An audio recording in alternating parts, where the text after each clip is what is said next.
biggest thing is that we just, again, you're patient about getting better every day, and you focus on that. You don't take your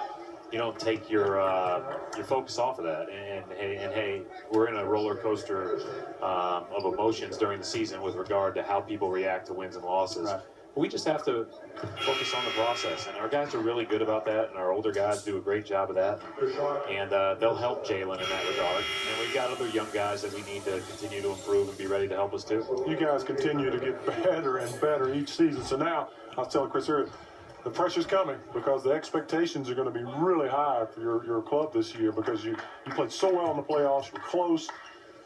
Do you feel the pressure? Nah, I mean, the beautiful part about being focused on the day-to-day is you stay in that moment. Yeah. And I think that's where we are.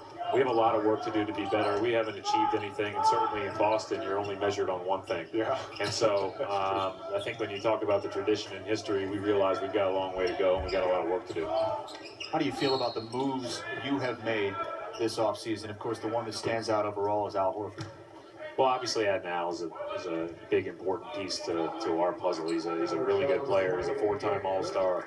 He can score the ball. He can defend. But beyond that, he's just a really good person and a leader and a guy that our young guys can look up to. He's only 30 years old.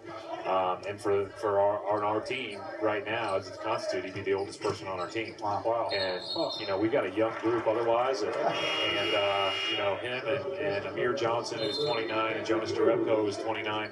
Those are guys we lean on quite a bit to help, show these young guys what it takes on a day-to-day basis. And, that's invaluable for a person like Jaylen Brown to have people like that in his locker room.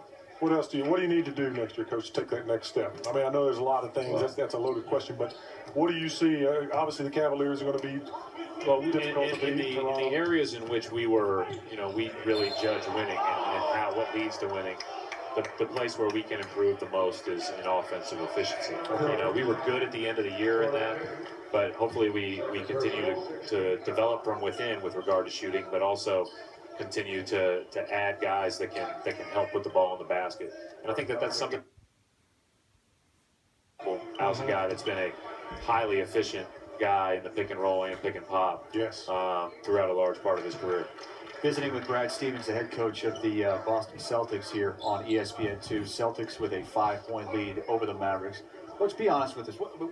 What are you really doing out here watching these guys? What is your goal? Yeah, so from my standpoint, the games are second to small incremental advances every day. So like going to the shoot around this morning, watching guys work on little things, watching guys work on the details of the game, and seeing if it applies when we get out on the court. And that's a huge thing to know is how does a guy prepare and how does he apply it when the lights are on.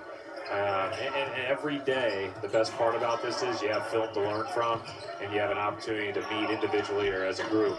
And that's what we try to do with this group. And it's been fun being in Utah, and now here we've got 6 games under our belt. We've learned a lot about ourselves. You saw Yershon Yabusele with the bucket there, one of your first-round picks, middle of the first round. Been hearing a lot that the plan likely is for him to go back to Europe, but he looks pretty solid out there in the summer league. What do you see for him in the near future? I would say that plan's not finalized, so we'll see. Time will tell. I know this. He's a big body. He's got great passing ability. He has been able to shoot the ball from deep on a couple of occasions here, but shot 40% this year from 3.